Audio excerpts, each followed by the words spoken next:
Good morning and welcome to the first appointment of 1 Hour with Europe webinar series for the year 2026.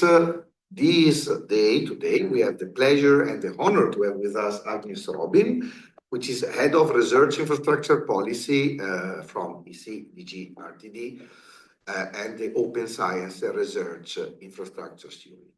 The topic of the day, as you can imagine by the affiliation of Agnès, it will be the European Strategy on Research and Technology Infrastructure.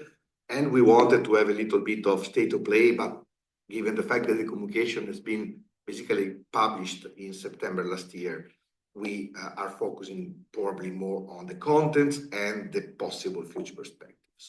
I remind to all of you that you will have the possibility to challenge Agnès after her presentation. We don't take any written questions. I'm not going to read your question. You are going to be given the possibility to intervene. Just write your name in the Q&A. And after the presentation of Agnès, we are going, as always, to open the debate and give you the possibility to clarify, ask for clarification, or make comment on the strategy of the Commission.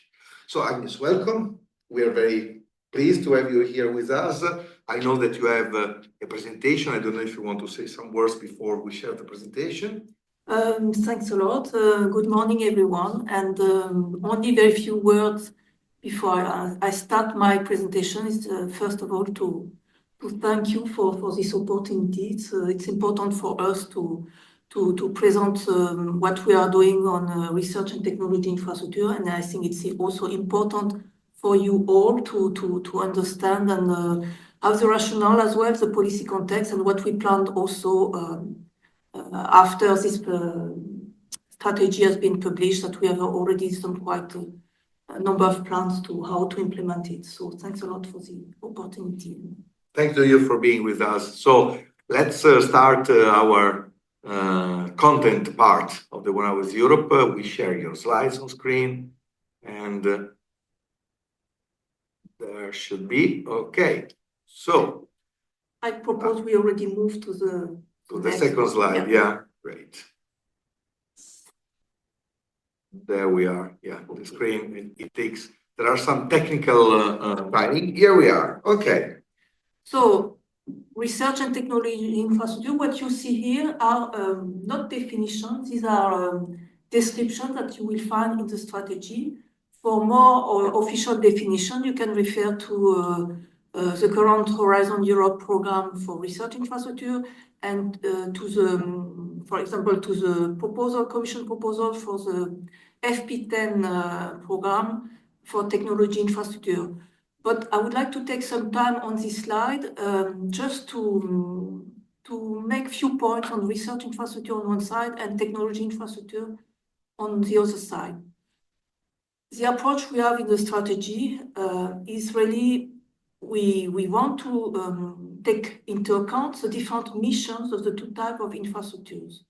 They are not decided, they are not designed the same way, the stakeholders are not always the same. So it's important to make this distinction at the same time, and that's the whole purpose of the strategy. And in some cases, this difference between the two types of infrastructure is quite artificial. We want that a continuum between both. We want synergies. We want to avoid duplication of efforts. We want to decide on investment on the side of research infrastructure and on the side of technology infrastructure in a coherent way. So we are discussing an ecosystem infrastructure, and most important, from the perspective of the users, we would like this difference to disappear. We really want to have facilitate for potential users, in particular new users, users for emerging priorities, to be able to find their way. What are the labs, what are the equipment, what are the facilities, the data, the models that are all relevant for me to address my problem. So it's really important. Nevertheless, for the funders, for the infrastructure themselves, it's important what are the mission of the infrastructure. Is it rather research, frontier science, deep tech innovation, or is it on the contrary, more new technologies directly or closely serving the industry, the startups, the scale-up. So that's important, but the perspective from the user should be that we want to have this distinction disappearing more. Next slide. Why are research and technology infrastructure important? I assume that most of you, if you are here, you are convinced these are important, but you have here the key word why it has raised further attention at EU level. First of all, it's quite obvious, but this infrastructure are really the backbone of the whole European RNI ecosystem. I would like to draw attention that it was well known for research infrastructure, but the attention on technology infrastructure and discussing technology infrastructure at EU level is much more recent. So we need a bit to have a different approach for that reason. You know that the global political context has changed and is still changing. So we perceive this infrastructure also as additional poles of attraction for the Choose Europe initiative. This infrastructure, in particular research infrastructure, both also technology infrastructure, are really huge producer of data, research data. They also maintain, curate this data. So that's also something to take into account, and that's really important. Data sovereignty. These are keywords that are really high in the agenda now. And of course, deep tech innovation, technological sovereignty for Europe.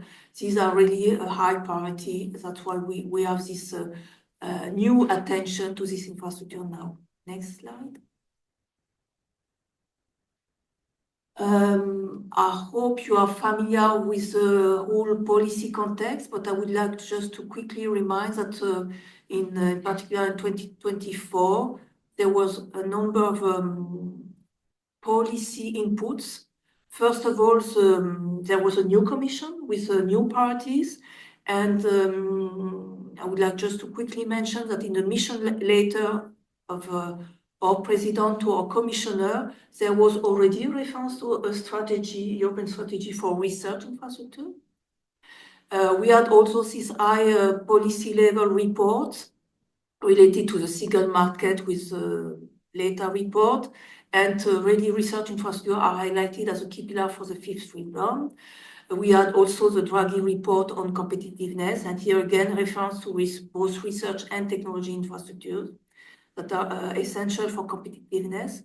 We had also the Hayter report assessing the implementation of the current Horizon Europe and already discussing what are the needs for the next financial framework, where again the need for long-term investment in research and technology infrastructure was already again emphasis. And last but not least, I already mentioned Choose Europe, and that was a reference to research infrastructure was already also mentioned at the La Sorbonne event last year. Next, please. And here you have a quote for our commissioner, and it's really important to, you see the keyword, we really need to have a good balance in excellent science, technology, and innovation, but to remain or become global leader, it depends on the areas, of course, but and the strategy is supporting this. Next. We have a number of challenges to address. We have identified, we have highlighted some of them in the strategy. Fragmentation of policies, but also funding across the EU and the Europe at large. And that's, we mentioned technology infrastructure for the reason I've already mentioned, that the attention for EU policy for technology infrastructure is more recent, but still also for research infrastructure, we still see quite fragmented policies and the funding.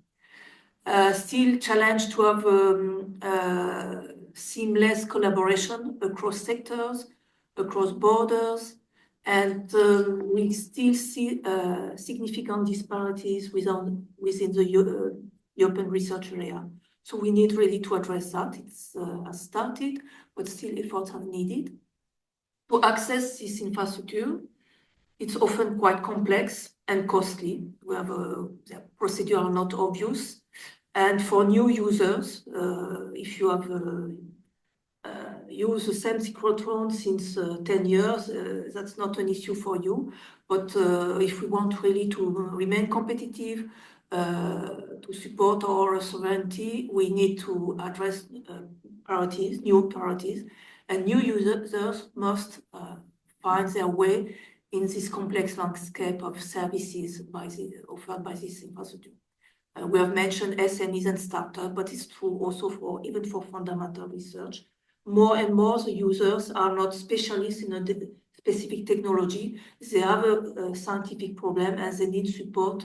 They will use different technologies, different facilities, and they should not become specialists in one specific facility.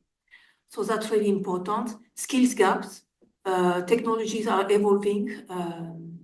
Digitalization, intelligence artificial, so the staff in the infrastructure need to be constantly we need to train them, we need to have upskilling on a continuous way. Also for managers, so conditions change. The way you navigate in the international context is changing, so you need to train people. Strategic economy, IPR, these are things that are important.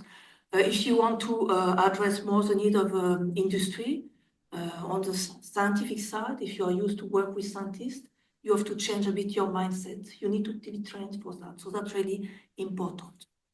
I've already mentioned that digitalization, AI adoption, these are also, you need to maintain, upgrade, and sometimes significantly upgrade the way these services are offered, the way you interact with users, and that's really important. Last but not least, we have seen it's related to digitalization, importance of data. We need really to make sure that data that are collected, and sometimes it costs huge amount of money, are properly handled, managed, maintained. Sometimes you have to prioritize, you cannot keep everything, so you need really to pay attention and facilitate the reuse of data. These are challenges that have been identified in the strategy. Next slide, please. For that, we have identified a number of actions, 22 actions in the strategy, and we have, let's say, arranged them along a number of large blocks. I will go quickly because I will come in more detail on some of them, and they are more or less fitting with the challenges. So capacities and investment, we need to increase, adapt, not only increase, but adapt the capacities and make sure that we have the investment in place to do this. Digitalization and AI, I already mentioned. Accessibility is a key point. We have several actions on that. Closely related to Choose Europe, we need to attract talents. We need to keep these talents, and we need to grow these talents in the European research area. I mentioned the international context is changing, so we need to adapt to that. We need to be, in some areas, we need to remain global leaders. In some areas, we need to become leaders, or at least play sufficiently at the global level. And also, we are mentioning resilience. It's a small word is covering several aspects. Taking into account supply chain for the infrastructures themselves, adapting to crisis. We have energy crisis, we have a COVID crisis, we anticipate that there will be other crises in the future, so that's really important. And to do that, you need to have decision makers, you need to have a proper governance framework, so that's why we have this important part in the strategy as well. Next. As I said, we have exactly 22 actions. So some of them are here. I think more than half are here. Along the 6 blocks of action, we have highlighted the ones that we think are the most important or new. And so you see them. I don't want to go too much in detail. You see the key words that I've more or less already mentioned. I've just highlighted few ones because in blue, because we have already, of course, we have started when the year that you see associated to some action, it's the year where we start doing things. So we are a bit on the safe side because we have not said any deadline when things should be completed. I'm not sure everyone had realized that when the strategy was approved by the high hierarchy in the Commission. But it's to show that in general, this is a process and we have a number of actions. We know that it will take time. So we say when we start working, and you see that some have already started with in 2025, and most of them relate to the work program Horizon Europe, the Action for Research Infrastructure in 2025, but also 26, 27, and have some highlights that I will present to show that we, even in 2025, because we were elaborating this strategy in parallel with the design of the work program 2025. So some actions were already there. Next. So before I move a bit to the implementation, I want to mention that in 25 and for the incoming act in 26, for research and innovation, the Commission has been quite active. So we have a number of strategies already adopted. The first one in May 2025 was the EU Startup and Scale-up Strategy. So I invite you to consult this strategy. And there, so these strategies are not completely developed in silos. There are some connection and even some action in this, for example, in the first one, you can see that there was already an action related to research and technology infrastructure, in particular developing a charter of access targeting industrial users. There was also a life science strategy, I think adopted early July, 2nd of July. And there again, you have a dedicated action related to research infrastructure to develop and streamline this infrastructure for clinical research and in particular facilitate multi-country clinical trials. So all that are interrelated. AI in science strategy. So there was a package on AI and in particular for the AI in science contribution to an initiative called RAISE, Resource for AI in Science in Europe. And here the idea is to pool data, have appropriate tools and services, and we have already started working on that actually. We have two important incoming acts. So you know that the European Research Area until now was very much governed on a voluntary basis, with principle, with a pact, with objectives and inviting member states and the Commission where they are sharing common objective to act together, but it was really mainly on a voluntary basis. You might remember this famous objective of spending 3% of GDP on average on research and development, R&D. We are not yet there. There are some progress, but now the idea is to have more, maybe less incentive, but more after the carrots. We think that something more is needed, and that's why legislative measures are discussed now. Same for innovation, how to, when the incentives are not sufficient, how to have the appropriate directives, regulation, or whatever legislative measures to reach the objective and to address the challenges. Next. Maybe apologize because this slide is new. It was quickly done late yesterday, so maybe don't take it as a final thing. It's just that when we and that's particularly true for infrastructure, we discuss different things. It's sometimes at EU level and at many things, and most of the things are happening at national level. Here I'm reminding that in particular for research infrastructure, and I think also technology infrastructure, the core funding and the core place for decision making, it's really at the level of the countries, EU member state, associated countries, and Norway is very much active on infrastructure and on research and innovation in general. So everything almost goes through member state and associated countries. So the national level is really important.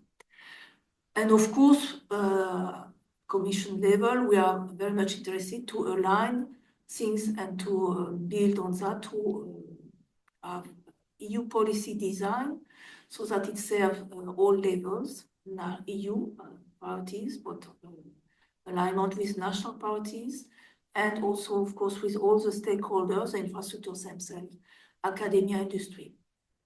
Why I want to take a bit time on this last minute slide. Our policy driver is the European research area. There is a governance, there are policy agendas. The second policy agenda covering 25-27 has been adopted. There was a communication on that. We are implementing this agenda. The strategy on research and technology infrastructure is part of this policy agenda. It's one of the deliverables. Just takes a minute on member state and associated countries. Actually, the national level is everywhere. I mean, governments are everywhere. EU policy, of course, through the council, through the research working party, we have the countries everywhere. S3, these are representative of ministers in charge of research and innovation. ERA governance, you have the ERAC in particular, and the ERA forum, where the member states and the associated countries are represented. I've mentioned the ERIC regulations. There is a comitology with, again, representative of member state and associated country. To support the different EU program, Horizon Europe in particular, you have the comitology. So the member states are everywhere. So we have, just to highlight that when we refer to member states and countries, they are in the interacting with and influencing the EU policy at different level. And it's important sometimes that we make the distinction and we have the right approach depending on who are our contacts and what are the exact mission of this member state and national representatives. Even at the infrastructure levels, if I take the example of the ERICs are somehow intergovernmental organizations. The members are countries or intergovernmental organizations. And we have the, I've already mentioned the ERIC committee to discuss the regulation, but the General Assembly of the ERICs themselves, the infrastructure themselves, involve representative of the minister. So that was a parenthesis to say that now that we prepare the future, we prepare the strategy, we discuss FP10 in particular, we are closely interacting with all stakeholders, infrastructures, the users, industrial policy, R&I priorities, EU policy, and of course, member state is a key actor everywhere with different roles. And that's important because, as I mentioned, we are discussing the governance for the whole ecosystem of research and technology infrastructure, and this will have to be taken into account. Sorry, I think I was a bit long for this one. Let's go quickly to the next slide. I think you know, what does Horizon Europe do for research infrastructure now? We support transnational access. If you're familiar, you will remember the InfraServe, InfraDev, InfraTech Destination, InfraEOSC. So you see them more or less. Transnational access, we support the implementation of the infrastructure prioritized by the European Strategy for Research Infrastructure, S3, well known for its roadmap, but it's not only issuing a roadmap, it's a process to monitor the infrastructure pan-European one. Yes, we have in 2024, the landscape analysis was issued. So the next roadmap should be adopted, made public at the end of the year. We support technology development, instrumentation, new tools, AI, how they are used by the infrastructures themselves, or how their data that they generate should be AI ready. We have this European initiative, European Open Science Cloud, that will federate the research data everywhere and make also the connection with the different data space. We have action on international cooperation, training, skills. Next slide.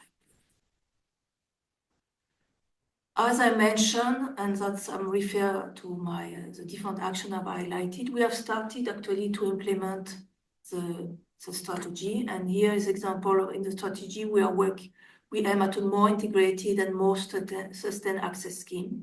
So we are actually asking new projects that will start soon we'll come back to that are launched sequentially, following calls in 2025, 2026, 2027, but they will run in parallel, and we impose to them to cooperate among themselves.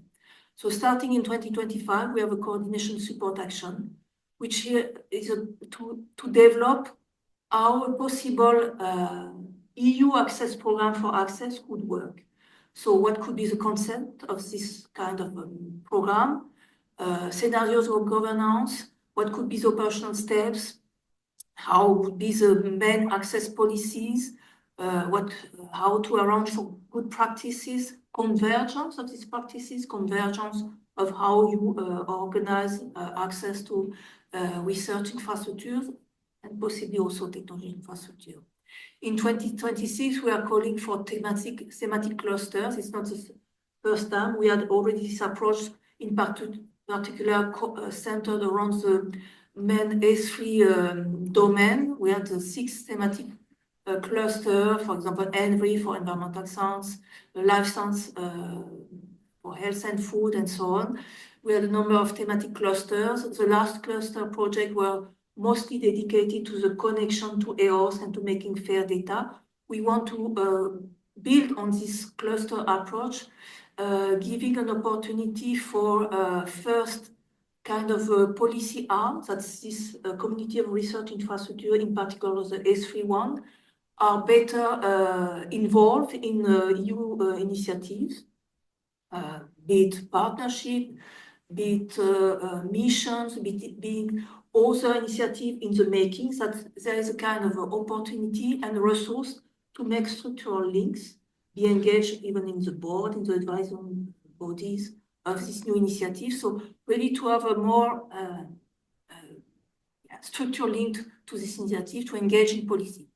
At the same time, these cluster projects are expected to have a technical arm to develop or improve, when they already exist, catalogs of services, make them interoperable, to think of possible intermediaries when you want research infrastructure, you are not used to work to industry, you want SME startup to at least know and possibly make use of your services. The SMEs, the startups, they don't have the resource to spend too much time to understand how you work. So you will need maybe intermediaries, resource to adapt the need with what you offer as an infrastructure. Maybe to navigate this catalog of service, you need to develop or improve AI tools. You need to adapt the user support. So that's the resource that you have here. And I also mentioned relevance indicators, so how you make yourself visible to some initiative. And last, in 2027, we will have opportunities for large pilots for access. So these are kind of super infra-serve project, with the main objective is to move from a project-based approach where you have all the list of installations that are predefined, the quantity of access, to really work to more on-demand access providers. So that's the idea, and also to converge with a less large number of portals with the aim of a single entry point portal. So that's the idea. Next. Similarly, we want to have a more long-term and stable approach for the technology development by the infrastructures themselves. And I see where the time is running. I will be very quick that we have already started there. So encourage research infrastructures that are sharing the same needs for technology to share roadmaps. What are we know that we have some different type of infrastructures that have the same need for laser or for specific piece of equipment or technologies, that they share their needs, they develop roadmap, and that jointly implement this roadmap, and we provide the resource for it. Next. And also, I'm mostly involved in the research infrastructure part. We were working closely with our colleague dealing with industrial policy, knowledge valorization, support to scale up startup, and in particular technology infrastructure. So this is just a slide to mention that in addition to the infrastructure part of Horizon Europe, you will find things in the cluster 4 and in the destination leadership in material and production for Europe, with proposed action relevant to technology and infrastructure, and some are really dedicated to technology infrastructure. You see the one related to talent, the one on piloting access scheme, and a bit along the line I mentioned for the thematic cluster, an action to map and develop service finders for technology infrastructure as well. The two other ones are relevant but are not dedicated to it's about knowledge exchange, knowledge collaboration, but are not purely dedicated to technology infrastructure. Next. Few words on Horizon Europe, the new one, the Commission proposal. So you see the proposed structure. You will notice that some change compared to the current Horizon Europe. What is important is that the research and technology infrastructure are together. So that's the first novelty. So we really have this, based on the strategy, we have this holistic approach. We want to develop synergies, and we are really thinking ecosystem. So ecosystem at large, the R&I ecosystem, but ecosystem of the infrastructure themselves. So Pillar 4, we are part of the European Research Area. It recognizes also the relevance of infrastructure for not only excellent science. We are still aiming at excellent science, but we want also to address competitiveness, societal challenges, innovation. That's why it is placed here. I don't want to pass secret on the current discussion with at the council level. In my understanding, this positioning in this new European Research Area pillar seems to be understood, and I anticipate that it will remain like that. But let's see. It's just a personal feeling. Next slide. Here you have some ideas on what has been proposed in a specific program for research infrastructure and technology infrastructure. I would like to mention that, being the European Research Area, having together the research infrastructure and the technology infrastructure, that were the two novelties. The third one is the possible contribution from the program for the next Horizon Europe program to the construction, to the building cost of world-class critical capacities.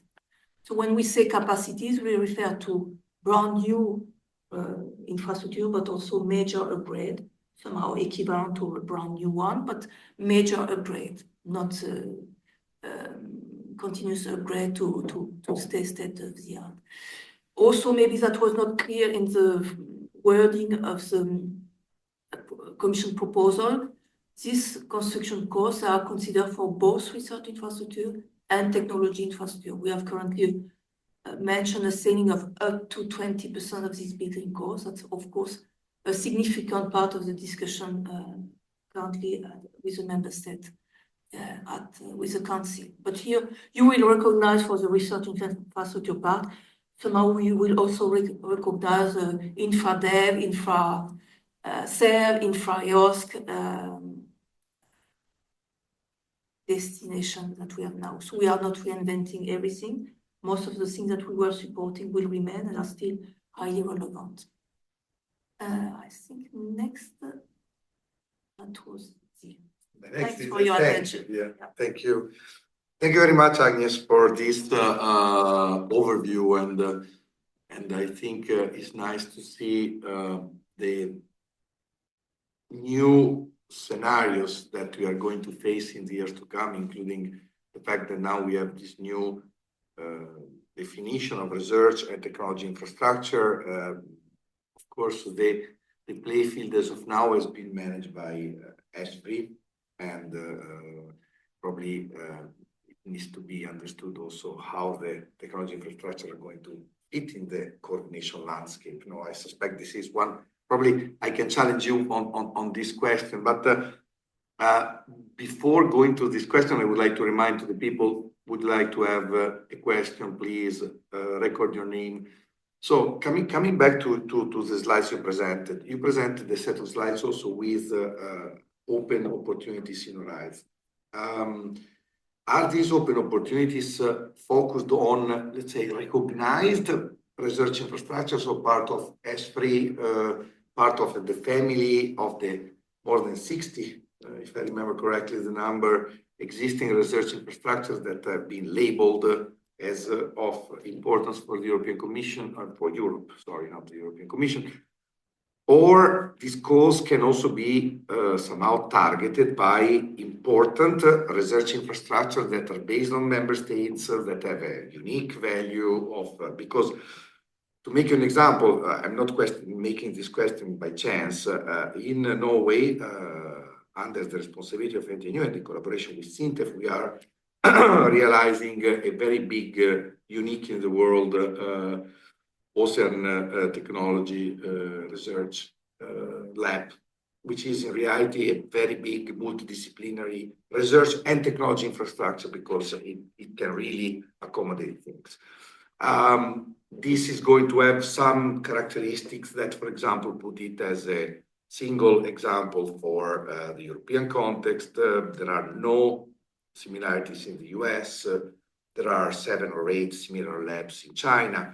So it can become a very interesting asset for the European system. But the point is, can then this infrastructure benefit also of the calls, or it needs to make a pathway into the inclusion in the family of position of research infrastructure at European level? I suspect this is the case probably of some of the colleagues that are connected that maybe have similar infrastructure in their portfolio. Thanks for this question, because it is, I would say it's a recurrent question, and we understand that we need to be a bit more explicit on that, and it's a very important point.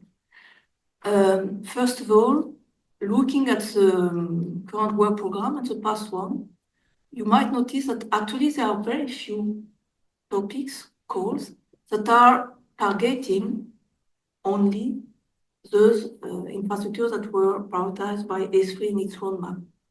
I can mention them. It's when we call for preparatory phase, support to the preparatory phase, this is only targeted new infrastructure projects that have just entered the ESFRI roadmap. So these are reserved budget, earmarked budget for. Probably now we are back. Yeah. Okay. Sorry for the technical mistake, you know, this kind of things happens, and sorry for the interruption. No worry.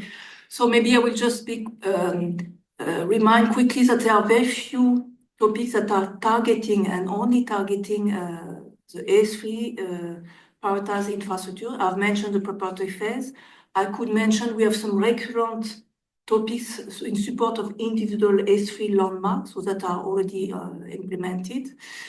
Either individually or every 2 years in general, we have an opportunity for this ESFRI to work together and develop joint solutions to converge on some aspect of the services or their technology with a small subset of ESFRI one. But what we do is that we require that all the other calls and topics involve at least one, sometimes it's 2, but in general it's at least one major infrastructure, be it on the ESFRI.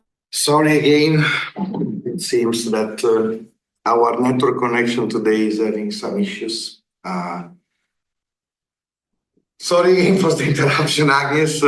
Don't worry. Pretty embarrassing. And if the camera is creating the trouble. No, it's not the camera, it's the network. It's the network. On the left side.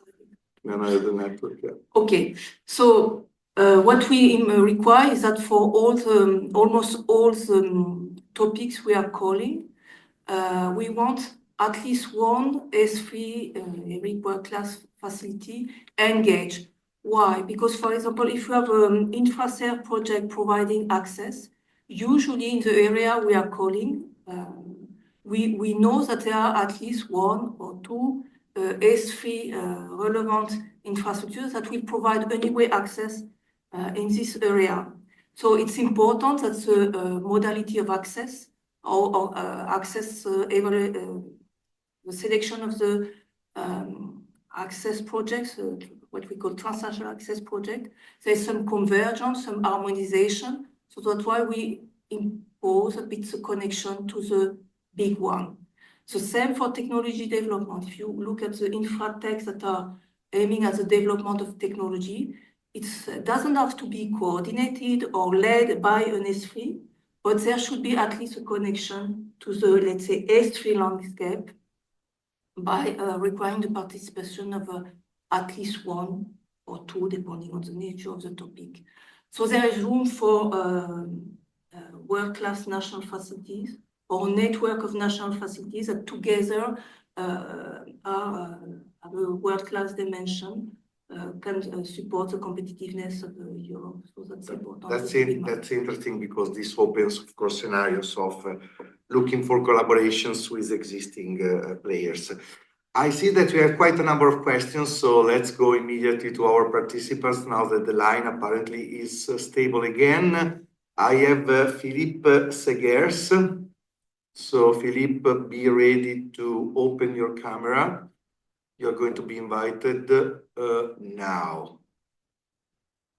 Yeah, just accept our invitation, Philippe, and you can then challenge Agnès. Yeah, you're live. Thank you very much indeed. So I'm Philippe Segers from the Press Research Infrastructure. So we are an S3 landmark research infrastructure. And we used to be the research infrastructure providing the HPC cycle in Europe. And now we are more focused on, as a user association, still providing some research infrastructure services. What we are doing is to offer a bottom-up initiative where we try to link and to fill the gap between the European strategy and what exactly can provide the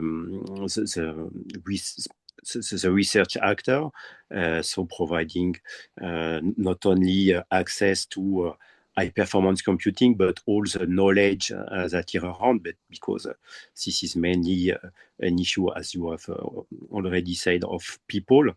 So in this context of this new European strategy of research and technology infrastructure, and alongside the development of EuroHPC, how does the Commission see the role of such user-driven, federated research infrastructure in contributing to more integrated access scheme, a stronger link with the OSC on the broader compute data continuum for science and innovation in Europe?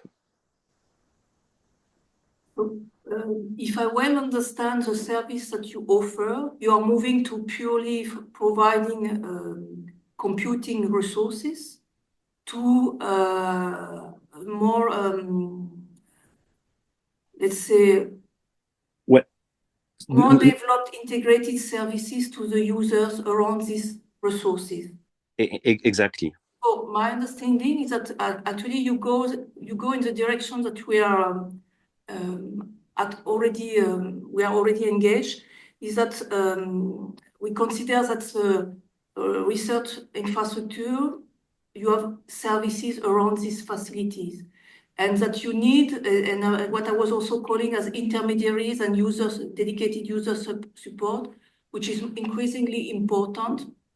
So not only leaving more or less a user alone with what you can offer, but accompanying the user, helping to navigate the user in the different services. I don't know press very well, so I don't know on which side of the balance you are, if you are still providing specific computing resources that, for example, are not made available through your HPC. So I don't know well this part, but what is important is that we have this ecosystem approach. So we want the user to have easy access to all resources they need. So if PRACE is positioned as offering resources complementary to your HPC or facilitating for users the access to Euro HPC resources, so both, for me, your role is really important. And we will continue this approach that we want to support all these, let's say, surrounding services that makes the user accessing what they need. Then I'm not S3, so you are part of the S3 roadmap. So I assume that you will be monitored, you are monitored, and you will be monitored in the future by S3 that will see, according to how the landscape evolve, how best to place press. Stay press as you are now, recommend to evolve in one way or the other way, or because I heard this word more and more from the national representatives, there are too many rigs, there are too many infrastructure in this roadmap. There will be maybe some recommendation to streamline, to combine things together. That I cannot reply that. What I can mention is that in the action we have, as I already mentioned, we have room for everyone. The big one prioritized by S3, as you are now, the network of national facilities that are more that develop more coherent and interoperable services. In principle, we are making sure that the whole ecosystem function better.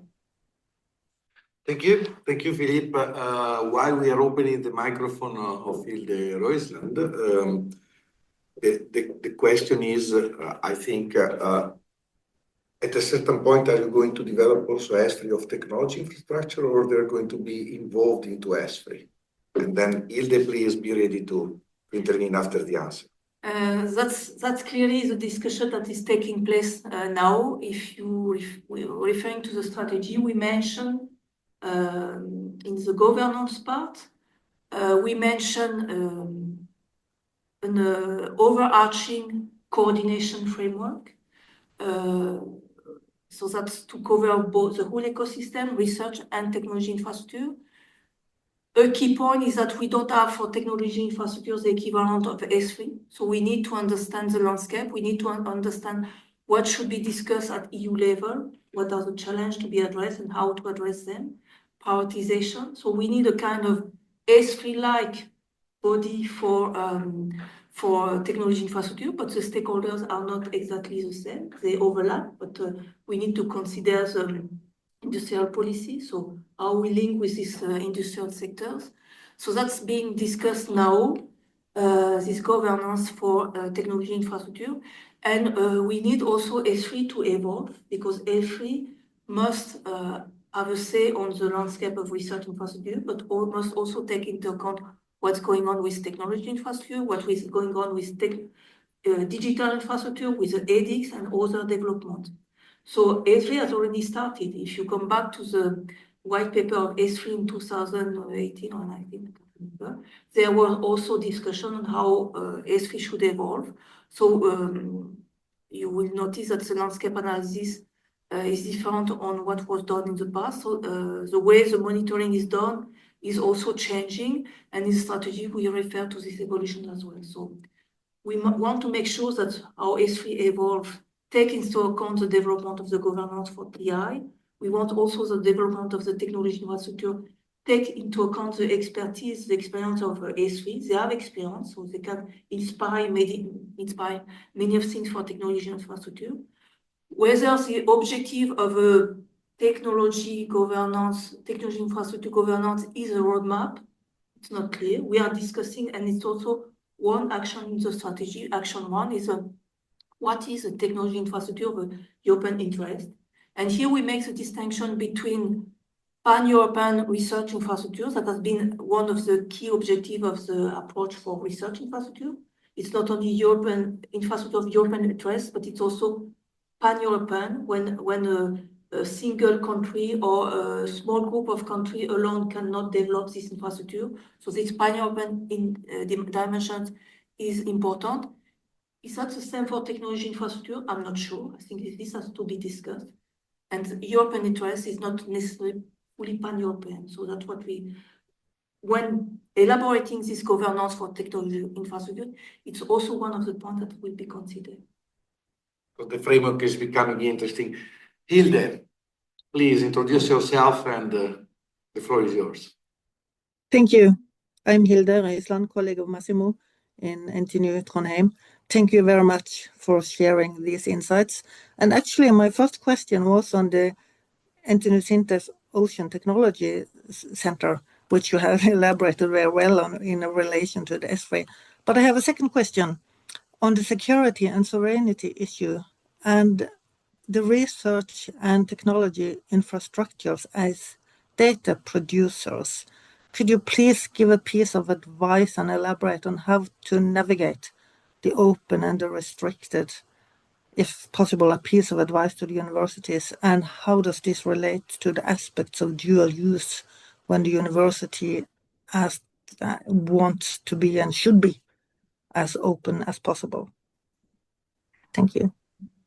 So I can already say that we keep the approach of trying to be as open as possible. That remains open access, open policy, open science. It remains an objective, because we think that nevertheless, in many areas, that's a way where you advance faster when you get the best results. So we keep this approach. This has not changed. So as open as possible, that's the default approach, as close as necessary. And what has changed is the necessary. So things that used to be not considered necessary to be closed, more and more you have to think before making available your result, before making available your data. What are the strategic priorities at EU level? How the global landscape is evolving, and should I continue to make this type of data services fully open? So that's, of course, that's raising much more attention. That's why, in general, we are increasing the number of resources that we made available in our different topics. That you have the resources, first of all, to be trained, because it's not obvious to understand if I make this data available, I'm putting at risk these specific sectors of my private sector, my industrial sector in this area. Some things that were not really questioned. You need to understand what is the impact of making that available. Personal data, for example, the domain of health, environmental aspects. So you need to really be careful on which data you make available. So we are trying to provide further resources. There are a number of initiatives to help giving more concrete information, what is a framework in which you can develop your activities. That's a process. I would not say that all is there now, but that's considered in all our topic now. There is reference to security, data sovereignty, or sovereignty in general, autonomic strategy. So that's something, a new element. It's not a new, it takes more importance now. Not a single answer, but in principle, resources and opportunities to make it going well. So that's what I can reply this.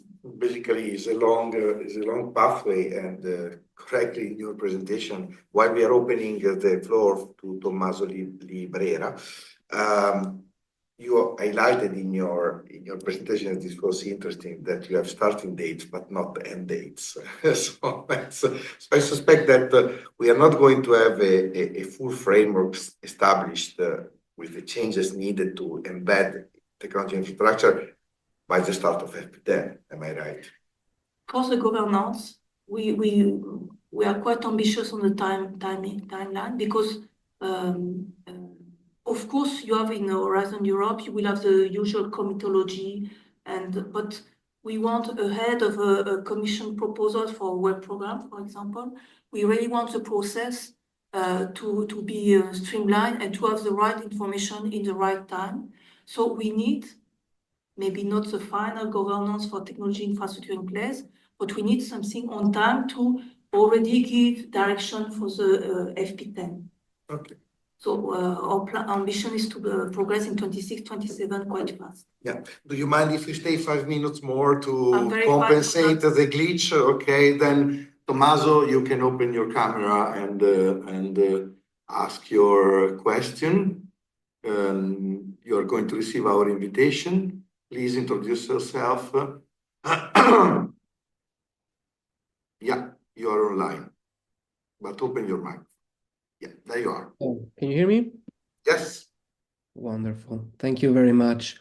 My name is Tommaso Librera. I am the Innovation Manager of European Entrepreneurs CAPME. We are the largest confederation of voluntarily associated SME organizations, and we kind of act as a point of contact Europe-wide for SMEs vis-a-vis the Commission. And my question refers to the scope of the research infrastructures and the related technology ecosystem, and if is intended to explicitly include advanced digital facilities such as high-performance computing centers, AI factories, and federated European cloud or data-centric server farms. This because it's relevant for both the perspective of the Eurostack vision for European digital sovereignty, and also when it comes to identifying public procurement and market opportunities.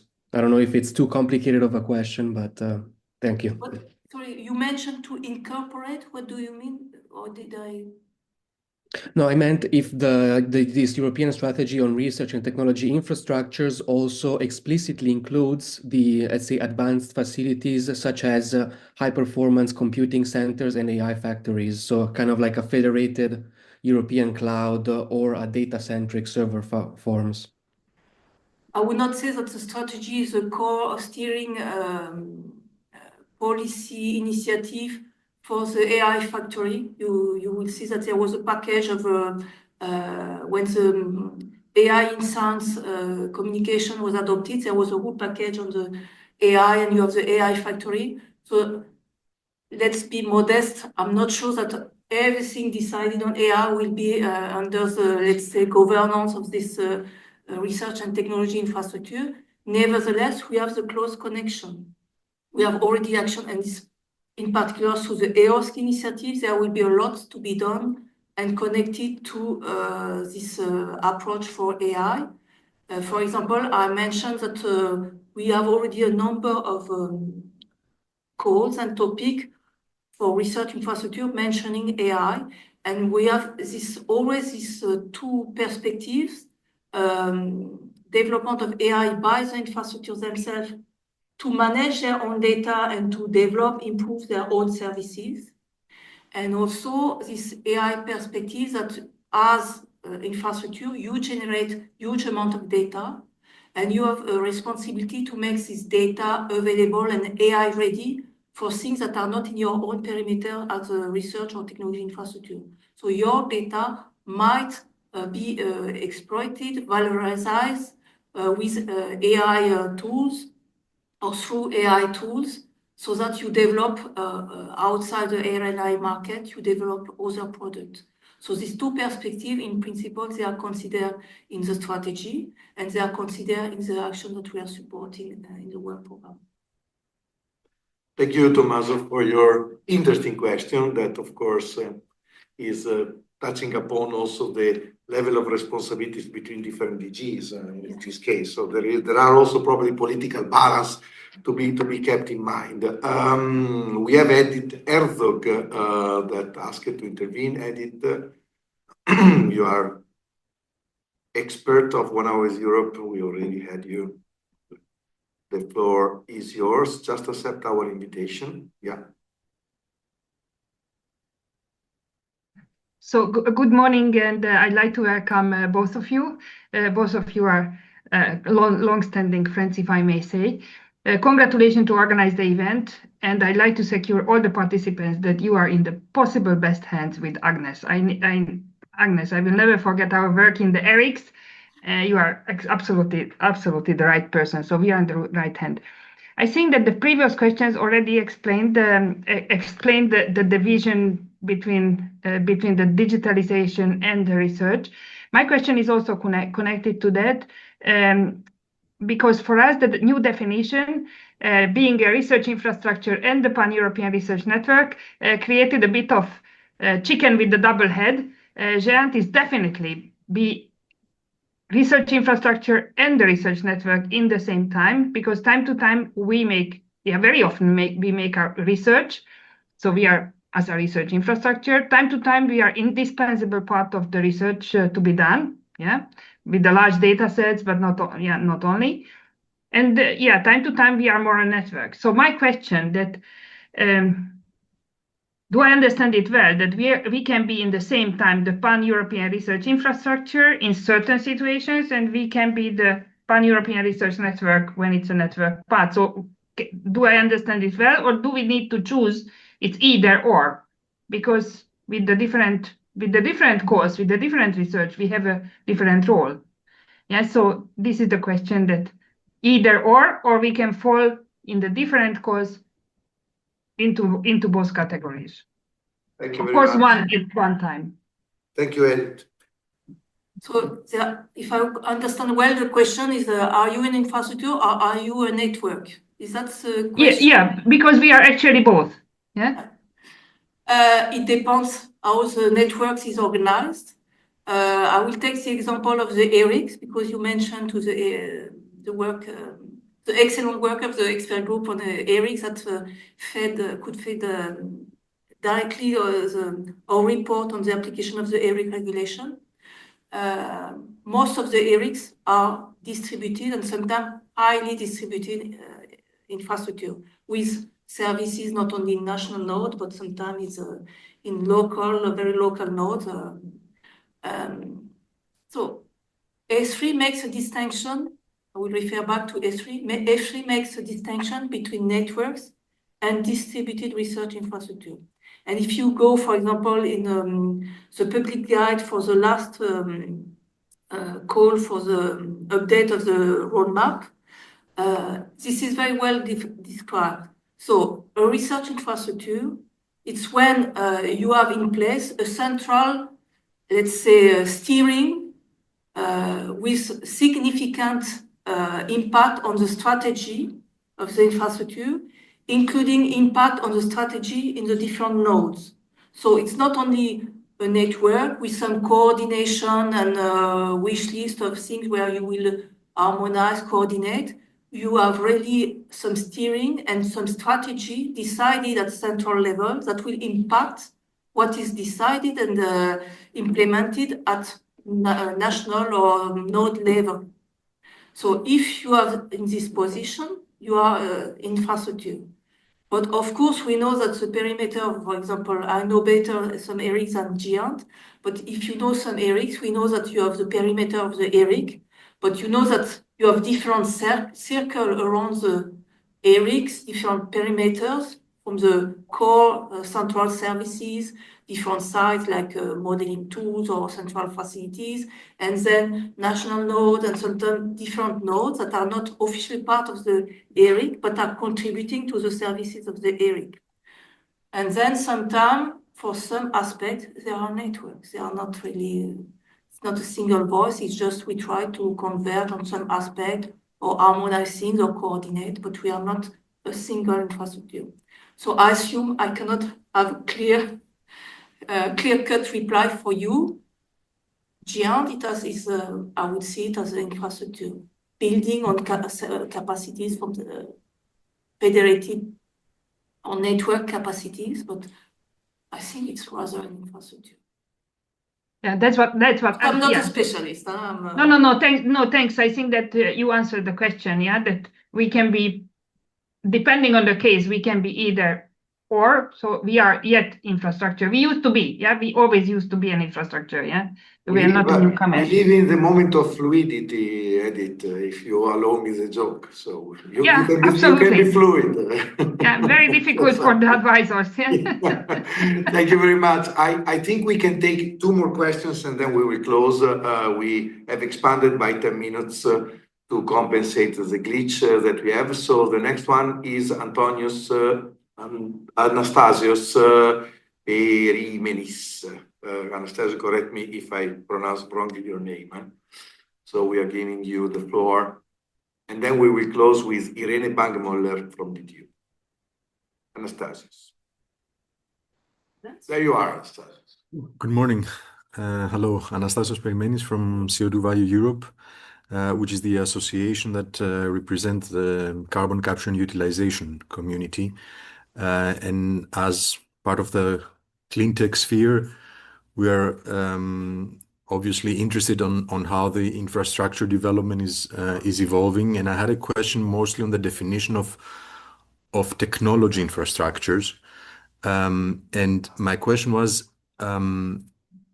if you look at the development of a process that goes from low TRL pilot demonstration up to industrial scale at some point, is it a condition to be considered technology infrastructure to be accessible from also other stakeholders, or a single company developing a technology and going through the technology readiness level up to industrial scale at some point when we are at demonstration scale of TRL 6, 7, can it be considered as a technology infrastructure, or it needs to be open to others so that it can be defined as a technology infrastructure?